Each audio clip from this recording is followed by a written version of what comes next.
Okay, yesterday what we have discussed and day before yesterday what we have discussed, just for the people who have joined recently or today. Okay, so we have just discussed the introduction parts. Okay, so we went through the syllabus, we went through the different projects that we are going to do as part of this course, and we also went through the introduction to the course actually, what are the different things that we are going to see, and the only prerequisites that is required for you is the AWS account, right? AWS account and 4 GB RAM laptop. And we went through what is DevOps and what is SDLC, where does DevOps position is SDLC, and where does Docker and Kubernetes fits in SDLC process. And we have seen what is physical server, what is virtual server, what is Docker, and where does Docker will be installed yesterday, right? What are the problems that are there with the physical server? Okay, because of those problems, we went to the virtualization. What are the problems that are there in the virtualization? Because of those problems, we went to do the Docker. Okay, we have seen in that step-by-step manner. Okay, if your people are new, okay, anyone of new, these sessions, yesterday's and day before yesterday's sessions were uploaded to YouTube in the DurgaSoft channel. You can go and watch it there. Okay, so now what we are going to do today, okay, that what is our agenda today? What we are going to do today is we are going to just learn like what are microservices, okay, how to install. We required a tool called AWS CLI, okay, and how to create an AWS account, and how you can have how to create an hub.docker.com account. There is a something called some website called hub.docker.com. Just we need to create an account. Why it is used, we are going to discuss further actually. Okay, so sorry. So let's move further with that. Okay, now let's move here to my paint, which we have discussed yesterday. One second, let me remove all these things which is not for you. One second. Yeah, now let's discuss the difference between monolithic and the microservices. Okay, now suppose there is an application. Let's think the same application as like regularly the applications we use, that is Amazon.in. Okay, we regularly use that, or Flipkart. Okay, so let's think the example of Amazon.in application. This is Amazon.in application. This Amazon.in application contains many functionalities. Okay, many functionalities in the sense what this Amazon.in can do for us. This Amazon.in gives the functionality as payment. Okay, we can do payment. Okay, because yeah, we need to purchase, right, some items in Amazon.in application, so we can do payment. Okay, so payment whatever it is, payment for uh, our purchased items, or payment for our mobile recharge, payment for our LIC policies. So whatever it is, payment is there. Payment is a functionality that is provided by the Amazon.in application. Okay, so the first functionality is payment. Okay, now the second functionality, let's think the second functionality is clothing. Okay, clothing. Okay, so clothing is another functionality that Amazon.in can have, okay, will have actually, where we can purchase our clothes, and yeah, we can check out and all these things. Okay, the third functionality the Amazon.in can have is, what is that? Cart. Once we selected an items, we are going to add that items to the cart, right? So that's another functionality. Okay, that's another functionality in this Amazon.in application. Okay, the next functionality that we have is let's think electronics. Uh, electronics. Electronic goods is another functionality we have in the Amazon.in application. Okay, based on the situations, Amazon.in application will be Amazon people will be providing us the discount for clothing and electronics. Okay, so that's the thing actually. Now let's think let's think this Amazon.in application is a monolithic application. Okay, so let me write it here. Monolithic application. What is monolithic application? Okay, what is monolithic application. The type of an application is monolithic. That means all the functionalities, whether it is payment, whether it is clothing, whether it is card functionality, whether it is electronic goods functionality, all the functionalities are developed as a single application. All the functionalities is developed as a single application. Okay, so entire all the functionalities are developed as a single application. Let me write it that point here. Okay, all functionalities. Okay, all all functionalities were developed as single application. Okay, that's okay. All the functionalities as developed as single application. This is first point when it is monolithic. Now, in monolithic applications, okay, there will be a different there will be a dependencies. What are dependencies? They are dependent on each other. Suppose if any change in the payment related functionality, I want to add some code program to the payment, update the program of payment functionality. Okay, so I also need to update clothing functionality also. I also need to update cart functionality also. I also need to update electronic goods functionality also. That is called dependency. Okay, if one functionality is dependent on other functionality, okay, if one functionality like payment is dependent on clothing, okay, so that is known as dependency. In monolithic applications, dependencies will be there between the functionalities. Okay, now let me write that point. Okay, dependencies, what will happen because of this, I'll be telling you. Okay, let me write first. Okay, let me write it here. Okay, dependencies between functionalities. Okay, this is the dependencies between functionalities. Now let's take this like that. There are many disadvantages that we have like this monolithic application. In the monolithic application, let's take this too. And suppose now, suppose I want to add a new bank has come into the market. Payment functionality is in Amazon .in application is allowing few banks like ICICI, HDFC, and few banks it is allowing. A new bank has come into the market, that is XYZ. The bank name is XYZ Bank.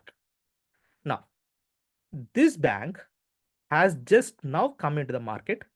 What Amazon people decided is they want to allow the payments from this bank as well.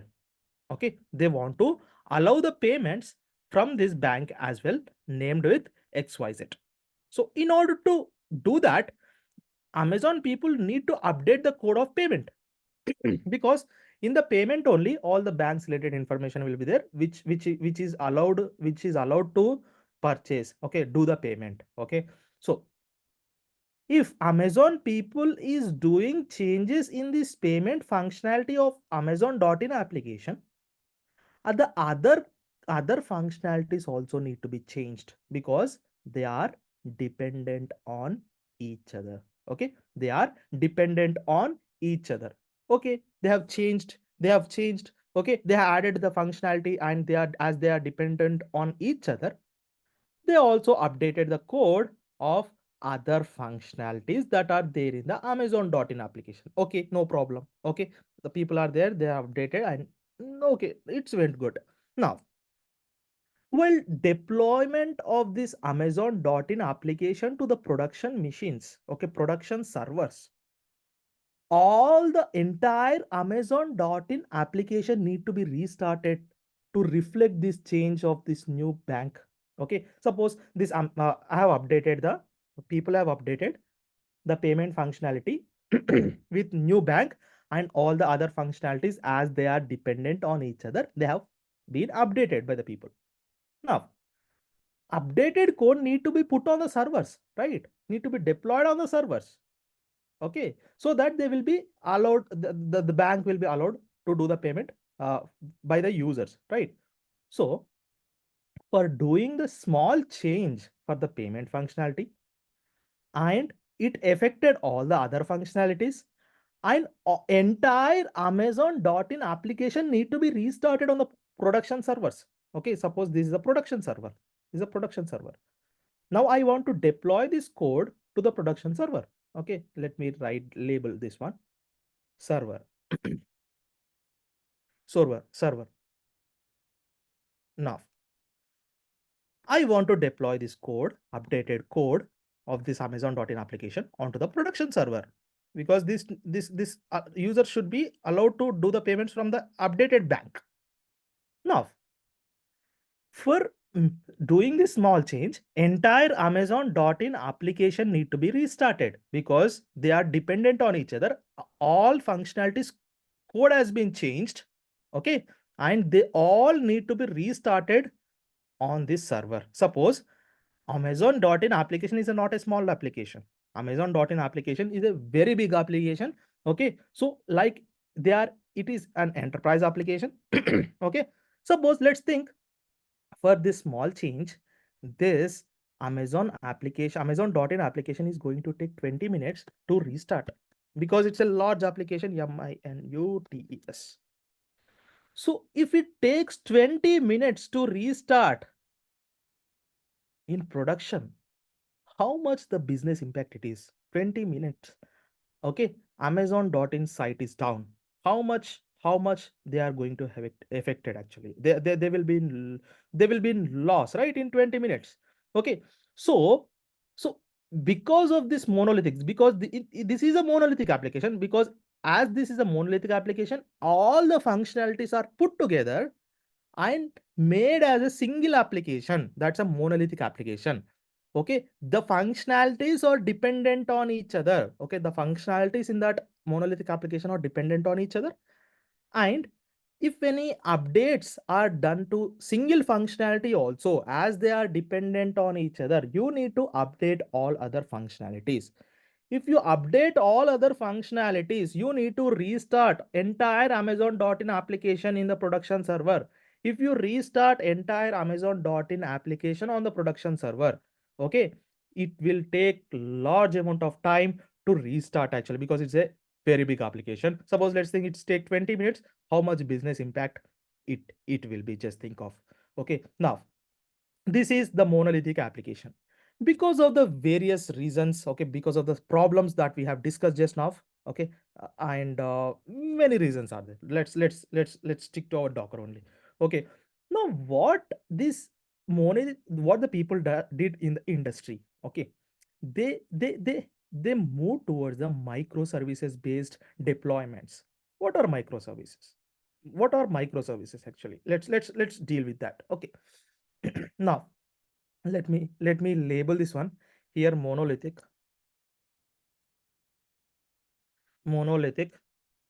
and microservices.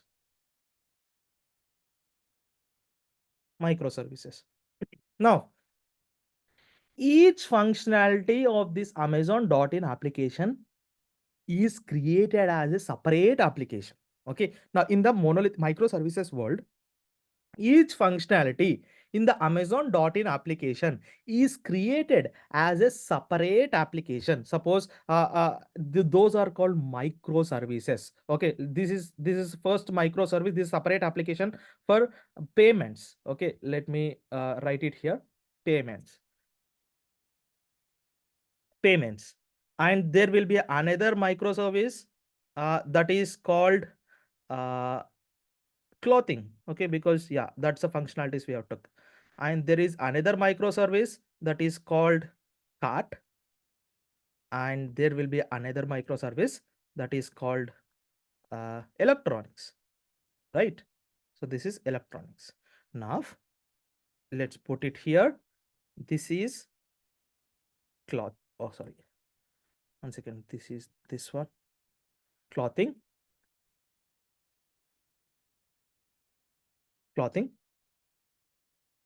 Okay, this is cart, and this is electronics.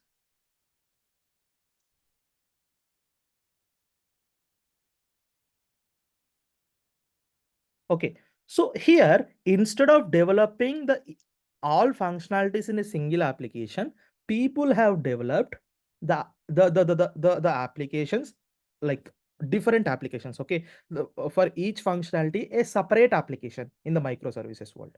Now, here, now, what will happen in this case? Okay, this payments application can also be developed in Java. Okay, this clothing application separately can be developed in .NET. This cart application can be developed in Python. Okay, this electronic goods application can be developed in separate language. But in this monolithic application, all the functionality should be developed in single programming language, not like microservices. Okay, here what will happen in this case is, in the case of microservices, they will be communicating with each other. Okay, after adding the items into the cart, suppose I went to the clothing section. I went into the clothing section in the Amazon.in application. I am going to add that to the cart, right? I am going to add that to the cart. You might be already know that. Okay, sorry. If you select any item from the clothing section or the electronic goods section, you will be adding that item to the cart. And if you want to add that item to the cart, okay, clothing application need to be communicated with the cart application.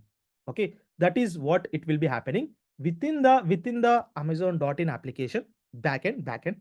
Okay, okay. So once the items are added to the cart, I need to do the payment. Now, cart application will be communicating with the payments application. Okay.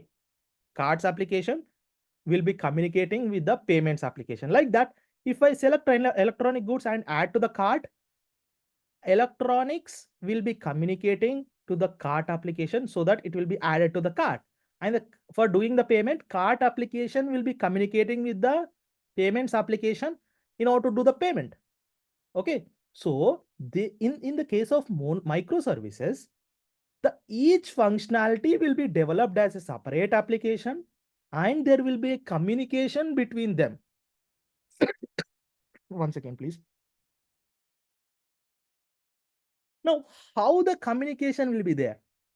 Using REST APIs. Okay, we are going to discuss the REST APIs in the future sections, because you need to understand that they are able to communicate with each other. Okay, they will be communicating with each other. Now, when we will come to Docker. Okay, now we will come to Docker. Now, if you want to deploy these applications as Docker containers, okay, if you want to deploy these applications as Docker containers, okay, now what you are going to do here is, for payments application, you are going to create a separate Docker container. Okay, for clothing application, you are going to create a separate Docker container. Okay, for cart application, you are going to create a separate Docker container. Okay, for electronic goods application, you are going to create a separate Docker container actually. So these four different Docker containers will be able to communicate with each other to satisfy the user to make his or her payments actually. Okay, so here each function in the case of microservices, each functionality is developed as a separate application, and there will be a communication between these individual applications. Those are called microservices, and each microservice will be deployed as a separate Docker container. Okay, separate application on the server. Okay, so uh, do not worry about the Docker containers or Docker image, all these things. I'll be explaining what is Docker container and Docker image when it comes to terminologies of Docker. Okay, so each application is separately deployed as a Docker container. That's what, just remember, that's it. Okay, now here in this case also, I want to add a XYZ bank. Okay, there is one more bank that is called XYZ, same bank. But in the case of microservices, I am talking about. In the case of monolithic, I've already talked. But in the case of microservices, I also have XYZ bank. Now, this bank has come into the market, and this bank need to be added to the payments functionality. Right? To the payments functionality, it should be added. Right? So they are not dependent on each other. Payments is not dependent on cart. Payments is not dependent on clothing. Payments is not dependent on electronic. They are not dependent on each other. Okay. In the case of microservices, they are individually developed as a separate application. Okay. They are individually developed as a separate application called microservices. Now, if I want to add this XYZ bank to payments related functionality, I no need to restart all other functionalities, all other applications on the server. Okay, I no need of restarting clothing application, cart application, and electronic goods application. I no need of restart because they are not dependent on each other. Okay, now I only need to restart the payments application only from 20 minutes to 5 seconds. Not it's less than 5 seconds actually. Now, sorry, let's take 5 seconds. Okay. I am only restarting the payments application because I have added bank to the only payments functionality. Because I've added bank to the payments functionality only.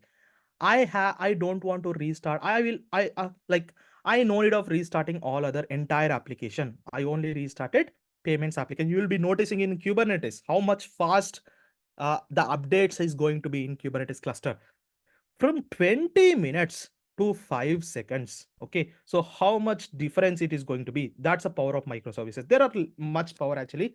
Just understand this thing.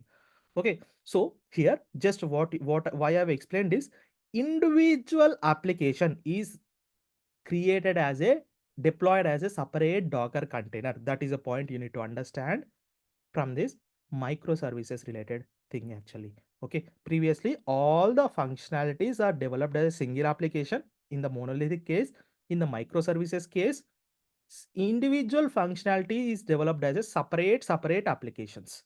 Okay, that will give more insights to that particular application. Okay, here the payments as I've already told you, payments can be developed in separate programming language, clothing can be developed in different programming language, cart can be developed in different programming language, electronic goods can be developed in different programming language. Okay, that microservices gives the flexibility to us, but not in the monolithic case. All the functionality should be developed in a single programming language in the case of monolithic, but not in the microservice. They can be developed in the different programming languages. Okay, is that clear? Any questions until here, please? Anyone? Is that clear?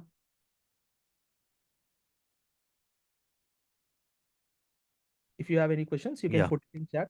Yeah. clear, sir. Clear. Okay. Thank you.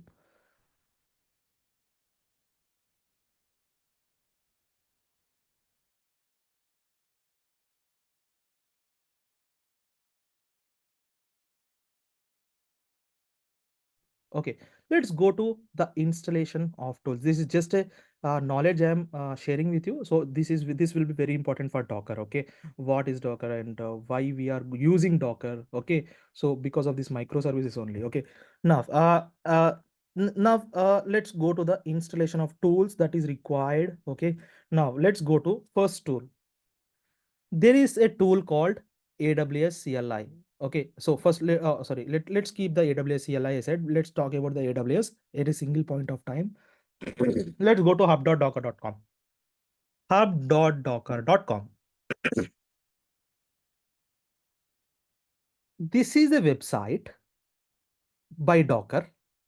Okay, where our Docker images will be stored. Do not worry about the what is Docker image. I'll be mentioning very clearly in the next class. But yeah, in this website, you need to have an account because to store our Docker images.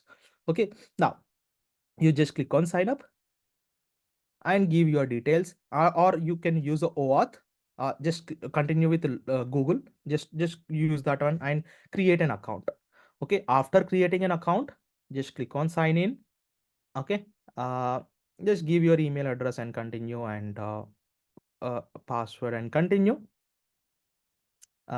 You will be able to log in to the hub.docker.com. These are my different images in my account. Okay, so yeah, these are the different images in my account. Okay, so this is the first Docker registry we are going to use hub.docker.com. We are going to use the private Docker registry like ECR also. That is there. I'm going to mention when we discuss about AWS ECR. Okay, not enough.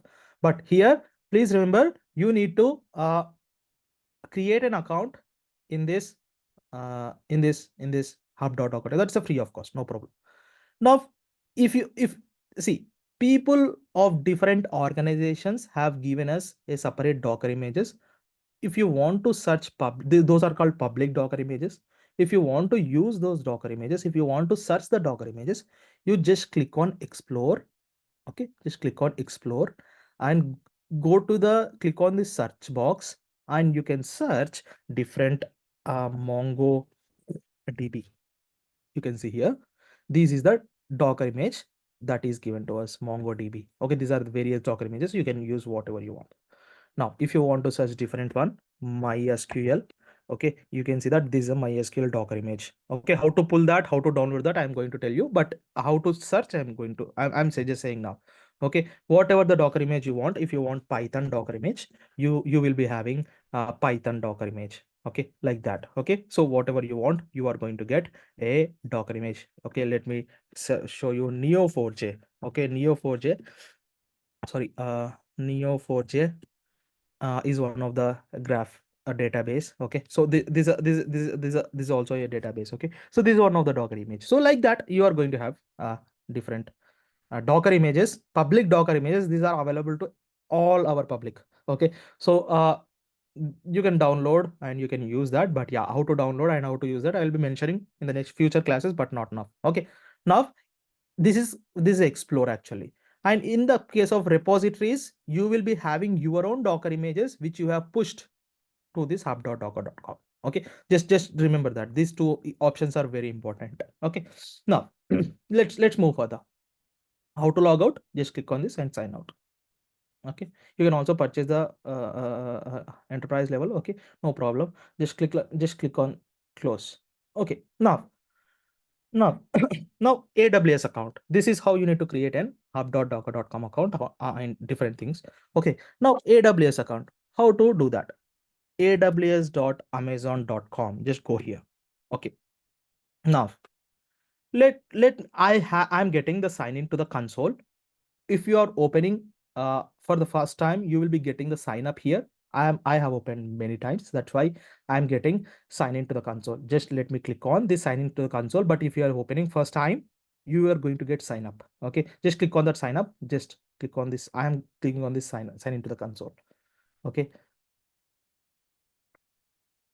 1 second. It is loading. Yeah, now where is that? Okay, let me click on this. Yeah, once you click on there, sign into the console, you'll be coming into this page. Okay, if I want to create a new AWS account, just click on this. Okay, create a new AWS account. Just click on this. Once you clicked on this, okay, let's wait. You are redirected to this page. Okay, you are redirected to this page. Okay, now once you redirected to this page, you need to give the unique email address which you have. Okay, the email address which you have. Okay, so you need to give the account name. You need to give the account name, whatever it is. Okay, DevOps or development or whatever it is, or your name or nothing, whatever it is, you can give. Okay, after this step, you are going to have 5 to 6 different steps. Okay, so I do not have unique email address here. That's why I'm not moving further from here actually. But yeah, it is as easy as creating your Facebook or Instagram accounts. It's very simple. You will be able to know already. Okay, now see, the important step in this creation of the account is they are going to ask you your account details like credit card or the debit card details. You should enter that. Okay, we can trust the Amazon people. Many people has created the accounts in the same way, and they are going to debit some money, like means 2 rupees from your account. Okay, and to verify you whether you are the right people or not, who is doing that. And after debiting that, after confirmation, after some time, once the account is created, those 2 rupees will be recredited to your account from the Amazon itself. You no need of worrying that. Just for the verification purpose, they put that. Okay, so that's an important step that you need to provide. That you need to provide the details with. Okay, if the details are optional, they will be mentioning. Suppose this is a root email address. If this is an optional, they will be mentioning like right side, this is an optional thing. If that is an optional, you no need of giving that information to the amazon.in people. Okay, amazon.com people, aws.amazon.com people. Okay, so if that is a not an optional one, you just definitely give that and for creating an AWS account. Okay, once that is created, okay, it will take 24 hours for activating the AWS account. Officially from them it's 24 hours, but not it's 24 hours. It can be accessed immediately also. It can be accessed immediately also. Just do not worry. It will not take 24 hours. It will take you can access that immediately, no problem with that. Okay, but from the documentation of the Amazon, they are saying that they kept as a buffer as 24 hours, no problem with that. Okay, once the apology for that, because I do not have any unique email address, I am not showing you, but yeah, it's very easy as creating as simple as creating Insta or Facebook accounts. Okay, or whatever accounts you might have created. Okay, so okay, so this is the how you need to do that. Now let's visit this amazon.com, aws.amazon.com/free. Okay, now, okay, once you created amazon.in AWS account, there will be a certain free limits. Okay, let's first log in into that. How to log in, I'm going to show that, and let's discuss about the free limits. Okay, now let me click on this sign into the existing AWS account. Okay, now I will be redirected to this page. You should not, if it is asking the account ID or account alias, you should not go with the this is something called IAM user. Do not worry about that. We are going to discuss this IAM user as part of the AWS topics. Okay, just in the bottom, there will be a sign in using root email address. Just click on this. For you, it will not be asked. For me, it is asking, but that's okay. Now, sign in using root email address.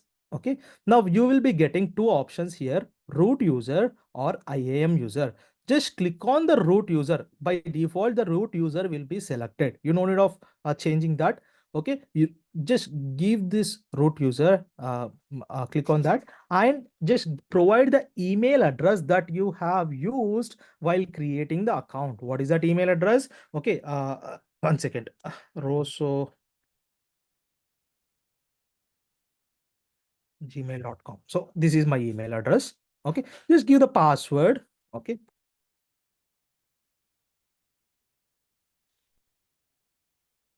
one second.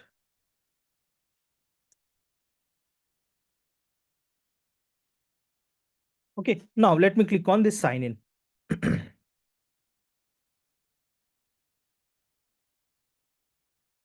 Once you have signed in, this is the console that you are going to get. This is a console, like a front page of the amazon.in application. But I'm getting recently visited all these services, but in your case, you will not be getting all these services as recently visited because you might have created new account, right? So this is the first screen after logging into the AWS account you are going to get. Okay, now you will be having different regions in this AWS account. Okay, you can create servers in Mumbai, you can create servers in Virginia, you can create servers in Ireland. Okay, so like that, different regions will be there where you can create your infrastructure or servers. Let's talk about the simple terminology, servers. Okay, so just from this, if any other region is selected, like North Virginia or any other region, after logging is selected, just click on this on top right. You can see that Mumbai here. Just select Mumbai. We are going to use the Mumbai region only. Okay. Okay. We are going to use the Mumbai region only. Okay. If you want to use another region, that's okay. No problem. But in the class, we are going to use Mumbai region. Okay. So yeah, just click on that Mumbai region. Okay. You will go to the Mumbai region actually. Okay. Now, How to check? How to check billing amount? Directly that will be shown in this page. Okay, cost and usage. Okay, as this is free, as Amazon provides us 1 year free of cost, you need of using that. But yeah, let's discuss free tier limits in the next after this actually. Now click on this, click on this uh, your name at the right side. Okay, you can see that this is a name. Click on this drop down list box. Okay, so once you clicked on this, you will be having billing and cost management. Okay, you will be having billing and cost management. Just click on this billing and cost management. Okay, now uh yeah, once you clicked on this billing and cost management, you can see that you can see that cost summary, month to date cost, just this month cost actually, and all these things. You can click on view bill and the cost breakdown. In May, how much bill I have paid, to what services I have paid, and in 1 second. See, in June, this is a bill. Okay, it will be showing as graphs.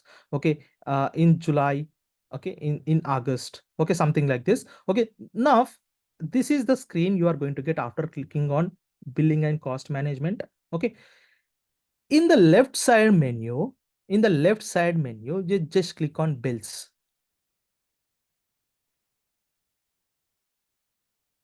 Okay, you can see that all the services which is costing you the money. Okay, for me, Elastic Compute Cloud EC2 Mumbai. Okay, you can see that I'm using the Mumbai region. It is costing me $11. Okay, it has costed me $11. And by looking at this, I can view this service and delete the resources which I'm using. But yeah, do not worry about that. After practice, just anyway we are going to delete. But as of my requirement, I did not delete it. That is why it costed me. Okay, now these are all the things it will be showing. Which service? AWS consists of many services. If you use the service, if that is not in free tier, that will be costed. Okay, so that cost will be shown in this place. Okay, I am paying, like I am going to pay, not paid, I am going to pay for the Elastic Compute Cloud $11, and for this EKS I'm going to pay $8, something like this. Okay, so do not worry about this. And it will be free of cost only. Okay, now click on this invoices. Okay, you can where is that? 1 second. Charges for account. Where is the invoice that are there? 1 second. Let me click on the payments. Yeah, it is going to find it here. Okay, payment due. I am due with this cost, with this amount. Actually, okay, this is issued as on August 3, and this is the invoice. Like this is for July period. Like I need to pay this. Okay, if you are if you have any pending payments, it will be shown in this payment section. Okay, okay. So last transactions, okay, which I have already paid, okay, will be shown as part of this, and the payments due will be shown as part of this actually. So you need to check this actually. Okay, in the AWS course, we are going to set an alarm. If the cost is reaching $10, okay, if the cost is reaching $5, you can customize that number. Okay, you are going to get an alarm to your email address that this cost is reaching $5. You just take an action on that. Okay, it is going to say that. We are going to see as part of the Amazon course, AWS course actually. But yeah, as of now, this is how you need to check the billing. Okay, now as you are under free tier, you are no need, you no need of paying anything. Okay, because I am using paid services, that's why I have been paid. Okay, so that's the thing actually. Now this is how you need to move to this billing and cost management and check the bills. Okay, this is how you need to create an AWS account and how to log into that. Okay, now you need to create servers in the AWS account. If you remember, we need to create a server, because what is a server? Virtual server. In yesterday's diagram we have discussed. Okay, we need to create. Okay, 1 second, let me open the diagram. Where is that? This is the one.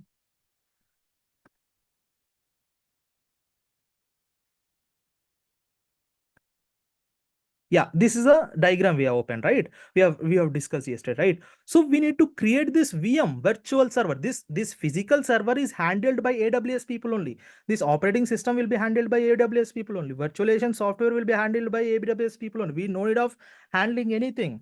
Okay, we only need to create this virtual machine as part of this diagram, okay, which I'm showing here. We need to create this virtual machine in the AWS account. How to create that? For that, AWS provides us a service called EC2, Elastic Compute Cloud. Okay, there is a, you should go to search bar EC2. This is the one, EC2. Just search for EC2 and you are going to get the EC2 service. Just click on that service. Okay, and you will be going to EC2 console. EC2 console. Okay, this is the EC2 console. Okay, just again, just check the region where you are there. So you can see that North Virginia. I should not be in North Virginia. Always you should be in Mumbai because we are practicing in Mumbai. If you want to be in North Virginia, no problem. You can also create the server in North Virginia. Okay, now you can see that instances, okay, servers, instances, virtual machines, virtual servers, EC2 machines, everything is same. That is virtual machines only. As part of the diagram, you can see that this is the virtual machine. You can see that this is a virtual machine, one virtual machine. Okay, now we need to create this virtual machine. Just click on this. Once you entered into the EC2 console, just click on this EC instances, and this is where you need to launch and you need to create a virtual machine. Now, how we are going to create, I'm going to tell you tomorrow. Okay, because yeah, it's a time. Okay, how to create, there are there are something to do, but how to create, I'll be telling you tomorrow. But there are two ways of creating infrastructure or machines, EC2 machines or servers. One way is from the console. From here, actually, you can click on launch instance and you can create from here. Okay. The other way is from the AWS CLI, from the commands. Okay, you should go to your terminal, or in the Windows, you will call it as what is that? Command prompt, right? So you can create from the terminal also. In order to create from the terminal or the command prompt, you need to connect your command prompt to your AWS account. Okay, in order to create from the command prompt, you need to connect your command prompt to the AWS account which you have created. How to connect that? How to connect that? That's what you also need to understand. That's also we are going to use actually command prompt.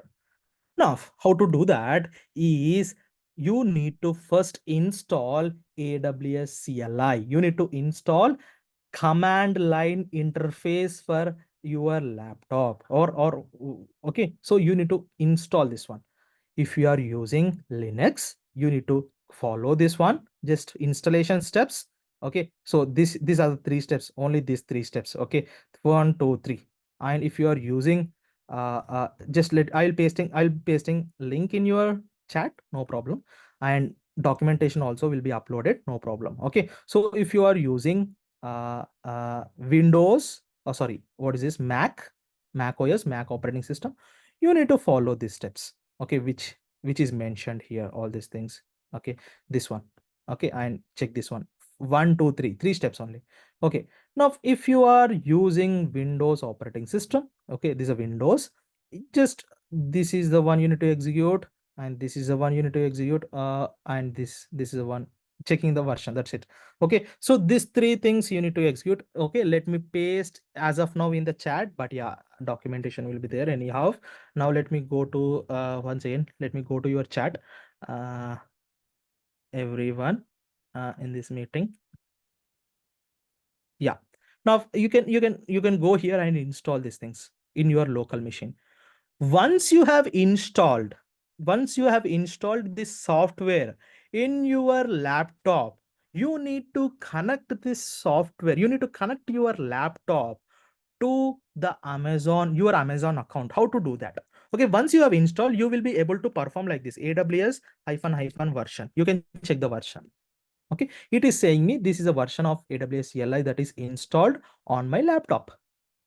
Now, how to connect this one, your AWS CLI, okay, to the AWS account, your command prompt to the AWS account. I have already told you there are there are two ways we can create the infrastructure. We can create the servers. One is from your AWS CLI, that means your command prompt. Other one is by logging into the AWS account and creating from there actually. Now, we have already seen like how to go to there, but how to create we have not seen, but yeah, we are going to see in the future. But yeah, now how to connect your AWS CLI, that means your command prompt to the AWS account. Actually, first you need to understand that you need two types of keys here. One is access key and the second one is secret access key. Okay, you need two types of keys. One is access key and the second one is secret access key, and you should not share these two things with anyone. Okay, if you share, that will be security breach. Okay, so let me go here. How to create an access key and secret access key? How to get that? Okay, you need to log into your AWS account. Okay, once you have logged in, on top right corner, click on your name. Okay, click on this drop down list box. Okay, now click on this security credentials. Click on this security credentials. Okay, at the bottom. Okay, now once you clicked on the security credentials, it will be opening this page. Okay, once you clicked on the security credentials, it will be opening this page. Okay, now you just go down to the bottom at the access keys section. Okay, just go to access keys section. Just as of now, for me, there is one access key. In your case, there will not be any access keys. Okay, because you might have created newly. Okay, now you need to click on create an access key. Click on create an access key. Once you clicked on create an access key, okay, I understand create a root access key is not a best practice, but yeah, it is going to say it is not a best practice. But yeah, just for your practice, just click on this. Okay, checkbox. Now click on create an access key. Now this is the access key and this is the secret access key. This should not be shared with anyone. Okay, I'm showing you. I'm going to delete after this class. Okay, so because I'm going to delete after this class, that is why I'm showing you. But yeah, here this is the access key and this is a secret access key. Now you should copy both of these things. Okay, from somewhere in your editor. Okay, something like this. Okay, let me open my some editor. Okay, you need to copy this. Okay, this is a secret access key, right? So this is the first one is a access key. Where is that? This is the access key. Where is that editor? Okay, this is the access key. Just copy, just a safe side, just copy it here. Okay, you can save into any file, but yeah, do not share it with anyone. That's a disclaimer. Okay, so that's now what I want to do is, just after creating this access key and secret access key, what you need to do, you need to go to your command prompt. In your command prompt, you might have already installed the AWS CLI, right? So how to install? I've shared the link. I'm going to share the document as well. No problem. Okay. Now, once you have installed, you need to click on AWS. You need to enter the command AWS configure. AWS configure. Okay. See, what we are doing is we are setting up the platform. We are setting up the platform for our labs actually. Okay, do not worry about that. We are setting the platform for our labs. Okay, now you need to enter this command AWS configure. Okay, just click on enter. It is going to ask AWS access key ID. As of now, I have already configured. That is why it is showing this one. It is already configured. In your case, it will not be showing this one if you are configuring for the first time. Here it is prompting me to enter AWS access key. Just copy this one. Just copy this access key. Okay, and paste it here. Once you paste it in the right side, you just to paste just paste it. Once you have pasted, just click on enter. It will be asking for you the secret access key which you have created here. This is the secret access key. Okay, this is the one. Okay, now just copy that one and paste it here at the right side and just click on enter. Once you have entered, it will be asking the region, on which region you want to create the resources like infrastructure. Okay. Now, that is AP South 1 region. For me, it is already selected. That is why it is already configured previously. I have configured this previously. That is why it is showing in the brackets. But in your case, it will not be showing. You need to enter the region. What is the region? Mumbai. Mumbai is represented as AP hyphen South hyphen 1. You need to enter this one region. AP South 1 region. How you are going to get this? If you go to your AWS account, if you click on this regions, you can see that Mumbai is represented as AP South 1. You can see that AP South 1. That's a code for the Mumbai region. Okay. Now, it is already selected. Me, no need of selecting. You need to enter that one and just click on enter. Now, just it is asking for default input format. You no need of doing anything. Just click on default is JSON. Just click on enter. Now, you have configured your AWS CLI. That means your laptop can be able to connect with AWS account now. Okay, this is how you need to configure. How to check whether your laptop is able to connect to your AWS account? Just type some commands, AWS commands. Just simple command I'm going to show now. AWS S3 ELS. This is one more service that is called S3. Just forget about this as now. Just we are checking whether our AWS CLI, whether our command prompt is connected to the AWS account or not. Okay. Now we are checking that. Just type this command and just click on enter. Okay, it will be showing you some output. If it is not showing you, if it is giving some error, that means your AWS CLI is not connected to the AWS account.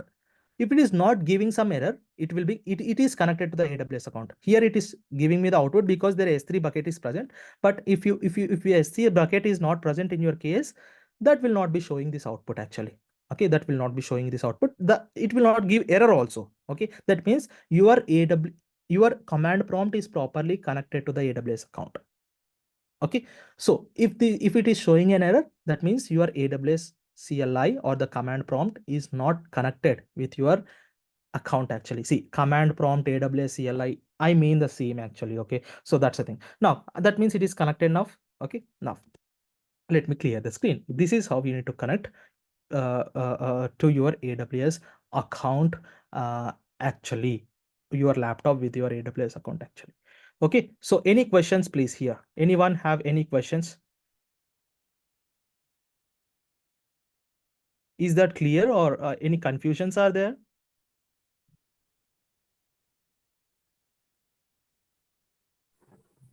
I think once we start doing it, then we might get questions. Yeah, I understand. Yes.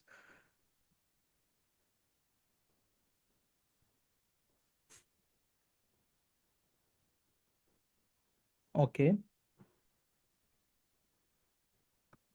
So I have already created a AWS account, but I could not see that CLI link which you shared previously.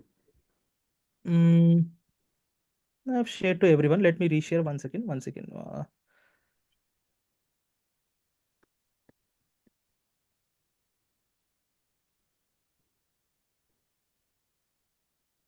I have shared again.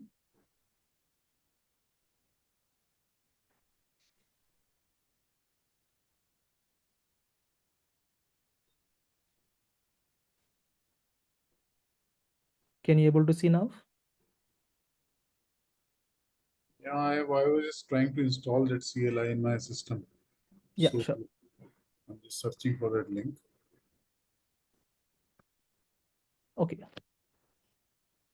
So now, if you do not have any questions, so let's what is the time? That's okay. Now we have five more minutes. We are going to discuss 5 or 10 more minutes. Okay. Now, so we have discussed how to create an AWS account, how to connect your AWS CLI, your command prompt with your AWS account, and we have seen that. But yeah, let me delete. I also need to show you how to delete these access keys and secret keys.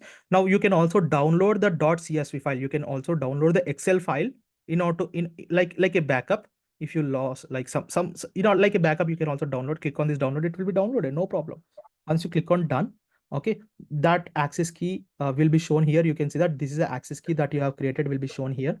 Okay, now just click on this Just click on this access key. I want to delete this actually because I already have a one access key, and just click on these actions. I'm going to deactivate or delete. Okay, whatever you want, you can do it. Okay, I'm going to delete it because first you need to just click on this deactivate, and you need to provide this, copy this one which is there on the top, and paste it here. Okay, in order to delete, just delete. Okay, it is deleted, no problem. Now please keep this access key and secret key very secure. Okay, now let me go to the free tier limits. Okay, now see, this is the link for the free tier limits. Let me copy this and paste it in your chat, so that it is also very useful for you. Okay, you can always check that. Okay, now let's move here. See here, free tier. Okay, so 750 hours in a month. You can see that if you are using EC2 service, suppose if you have created a server. Okay, let me go here, and if you created a server here, EC2. Okay, let me go to why it's loading.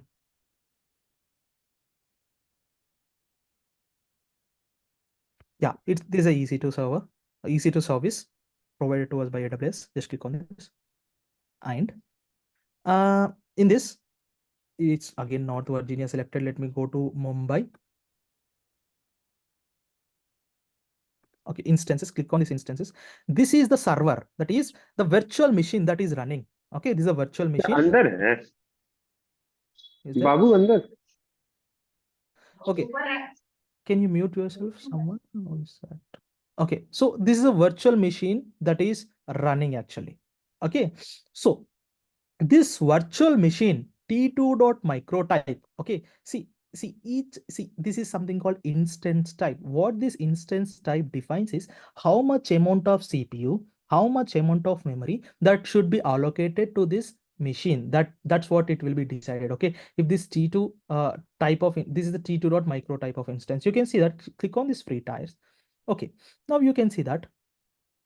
Okay, Amazon EC2, it's 12 months free. That means 1 year. Okay, 750 hours per month. Will that be there? 750 hours per month? No, it will not be there. How they are going to cost you actually?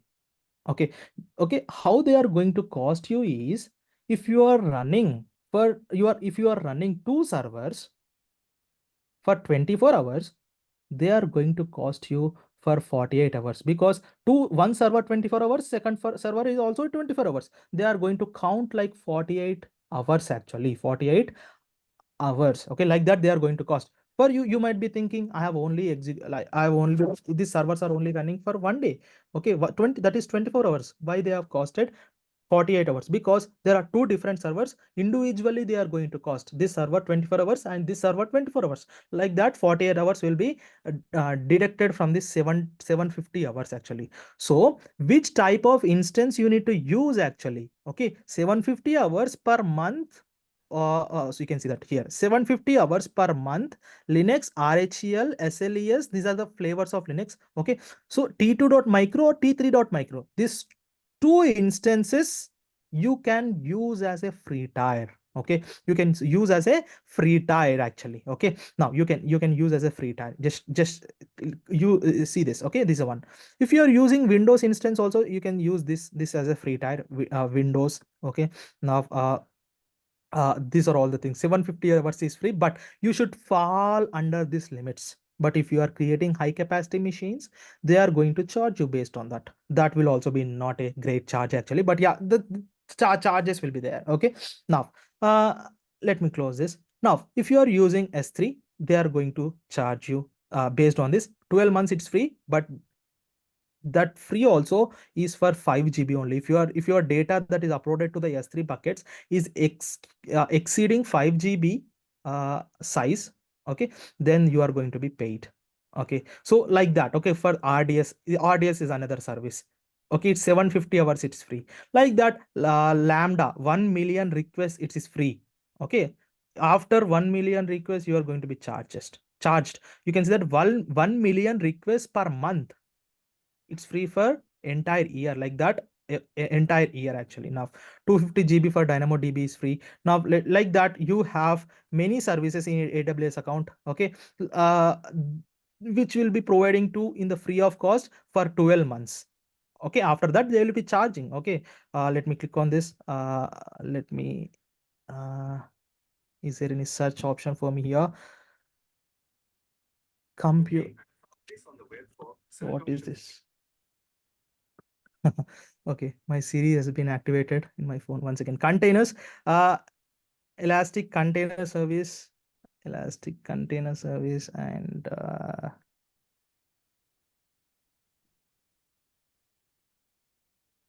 robotics, serverless, compute. Let me click on this compute. See, if you are using ECR Elastic Container Registry, 50 GB it is free for 12 months. And after that, you are going to cost it. And you can see if you are using Elastic Load Balancing, 750 hours it's free. And after that, it is costed. Okay, like that. I want to show you the EKS. One second. Media Service Management and Governance. No, machine learning, Internet of Things, game changer, front end, mobile app, and user developers. Database containers should be in this only. Once again, Amazon ECS anywhere. Okay, they are going to put only free tiles, but not the Elastic Container Registry, and they are not going to put any costed ones because EKS is costed. That is why they did not put in this web page. That's okay, no problem. Okay, so EKS will be little bit cost. Okay, that is why I'm going to show you different 3 ways of creating the clusters, Kubernetes clusters. Okay, so whichever feasible for you, you can use that. Okay, so that's no problem. Okay, so yeah, you can always check here, go to this page, and you can check the free tier limits. Okay, now that's how you need to remember always. If you are moving out of free tier, you will be charged by AWS. You also need to remember that. Okay, so yeah, that's the thing.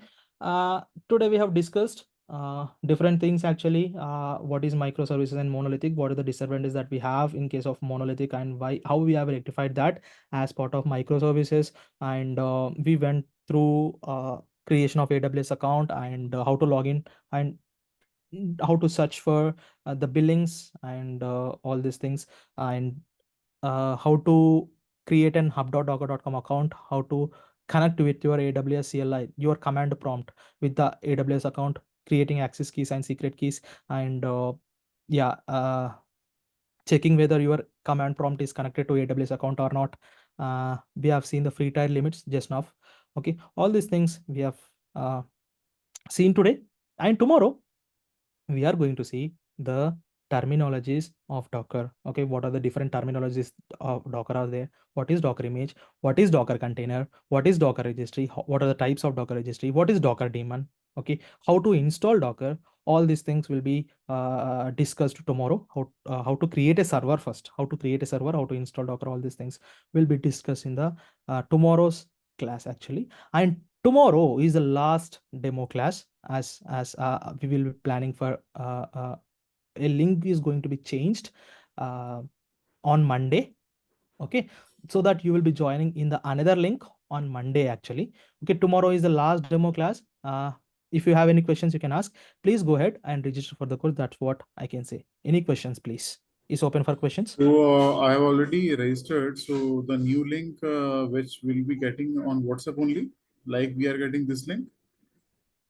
No, you are going to get from email or WhatsApp, whatever it is. You will be shared actually. Check both email and WhatsApp. कहाँ चलेंगे Okay. थोड़ा काम करके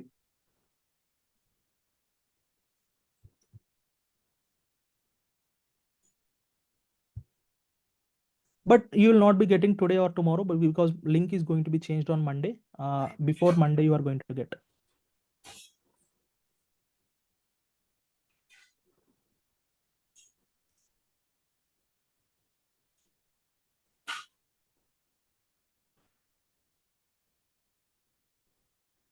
Okay.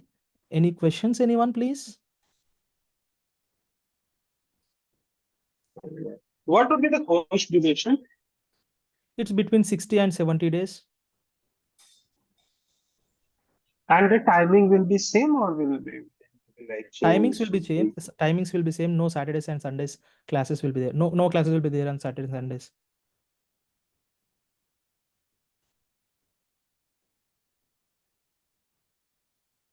So we will be getting some assignment too, so that we just stay in touch even on let's say Saturday and Sundays. Yeah, sure. I'm going to give you some assignments. No problem.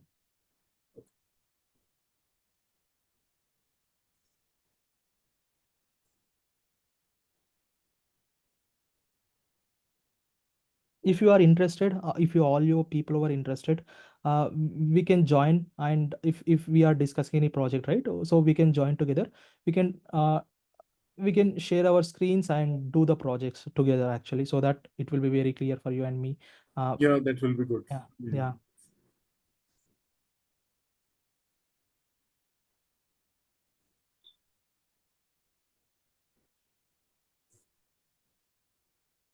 But in the regular classes, you will not be able to share your screen because that is enabled by the DurgaSoft only for me.